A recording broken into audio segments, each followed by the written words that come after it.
నమస్తే అండి. Welcome to మనీస్ క్రియేటివ్ గార్డెన్. టెర్రస్ గార్డెన్లో సీడ్తో పెడితే రావు మొక్కలు అంటారు కదా.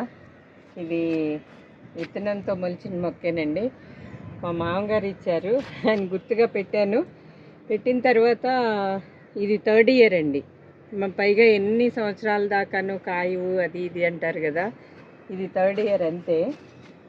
లాస్ట్ ఇయర్ కూడా మీకు వీడియో పెట్టాను. లాస్ట్ ఇయర్ కాసినవి అసలు ఎలా అంటే చెప్పటానికి మాటలు చాలవండి. అలా గుత్తులు ఇగో. పైగా కాయ కూడా బాగా పెరిగి సైజు ఇదిగోండి, మీకు ఇది పోస్ట్ చూపిస్తా. సైజు ఇంత కాయలు అయినాయి. పిండితే అసలు ఎంత రసం ఉందోనండి. నా దృష్టిలో అయితే నిమ్మ మొక్క మాత్రం గ్రాఫ్టింగ్ దానికంటే కూడా ఇలా సీడ్తో పెట్టుకుంటే అంటే ఎక్కువ లైఫ్ ఉంటుంది. తర్వాత ఎక్కువ కాయలు వస్తాయి, బ్రాంచెస్ కూడా ఎక్కువ వస్తాయండి వీటికి. మన గ్రాఫ్టింగ్ మొక్కలకైతే ఎంతవరకు అట్ల పరిధి వరకే పెరుగుతాయి, అంతకంటే ఎక్కువ పెరగవు కదా.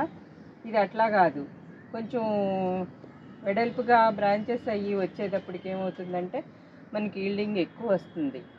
ఇది చూడండి,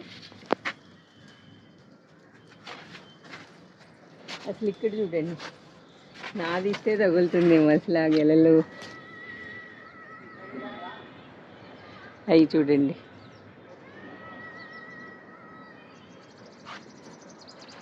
ఈ గోడ మీద అట్లా ఎన్ని కాయలు అసలు. ఇగో ఎక్కడ చూసినా గుత్తులే. ఇలా గుత్తి ఎక్కడ చూసిన గుత్తి వచ్చింది, సింగిల్గా అయితే రాలేదు.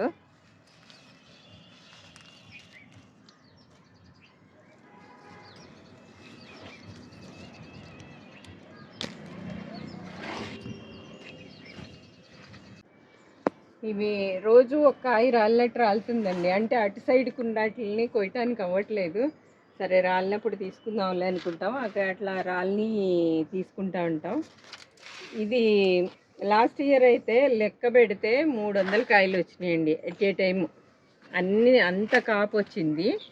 ఈసారి మన గార్డెన్ స్టోరీ తెలిసిందే కదా, ఈ ఉప్పు నీళ్ళది అది సమ్మర్ దెబ్బకి. అయినా సరే మళ్ళీ రికవర్ అయ్యి, సమ్మర్ దెబ్బ అప్పుడు ఏమవుతుందో అనుకున్నా కానీ పర్వాలేదు, రికవర్ అయ్యింది. నేను దీన్ని పెట్టిందల్లా కూడా పెద్ద డ్రమ్స్లో కాదండి, థర్మాకోల్ బాక్సు అంతా కలిపి ఒక 100 లీటర్స్ డ్రమ్ము కెపాసిటీ ఉంటుందేమో అంతే. అంత దాంట్లో పెట్టాను. దీనికి అలా నేను ఇచ్చే దాన్ని కూడా అదిగోండి వెనకమాల చూడండి, అది థర్మాకోల్ బాక్స్ అంతా ఎలికలు కొరికేసి అంతా డ్యామేజ్ అయిపోయింది. దాన్ని అలాగే దానికి టైల్స్ సపోర్ట్ ఇచ్చి దాన్ని అట్లానే కదపకుండా పెట్టాను. చూద్దాం ఎన్ని వరకు, ఎంతవరకు ఉంటే అంతవరకు. తర్వాత తీసి డ్రమ్లోకి షిఫ్ట్ చేస్తాను. ఈసారి అయితే మాత్రం కాపు బాగుందండి. నేను దీనికి ఇచ్చేదల్లా ఎక్కువగా దీనికి మాత్రం నేను కిచెన్ వేస్టేనండి. అందులో మనది కిచెన్ వేస్ట్ డ్రమ్ పక్కనే ఉంది కదా, చక్కగా కొద్దిగా తీసి అప్పుడప్పుడు కిచెన్ వేస్ట్ ఇస్తూ ఉంటాను. తోలు పలిచిన అసలు రసం ఎంత వస్తాయోనండి. ఇలా నిమ్మ చెట్టుని అసలు టెర్రస్లో మాత్రం ఒక 2-3 నిమ్మ చెట్లు ఉన్నాయి అనుకోండి, మీకు ఇయర్ అంతా కూడా లెమన్ బయట కొనుక్కోవాల్సిన అవసరం రాదండి, చక్కగా కాస్తాయి. నిమ్మకాయలు మాత్రం గార్డెనింగ్ రాని వాళ్ళకేంటి వచ్చిన వాళ్ళకేంటి ఎవరికైనా కానీ నిమ్మకాయలు కాస్తాయి. అంత ఈజీగా పెంచుకోదగిన ప్లాంట్ నిమ్మ చెట్టు. మా నిమ్మ చెట్టు ఎంతమందికి నచ్చిందో కామెంట్ చేయండి, లైక్ చేయండి, షేర్ చేయండి. వీడియో నచ్చింది అనుకుంటే సబ్స్క్రైబ్ చేయటం మర్చిపోవద్దు.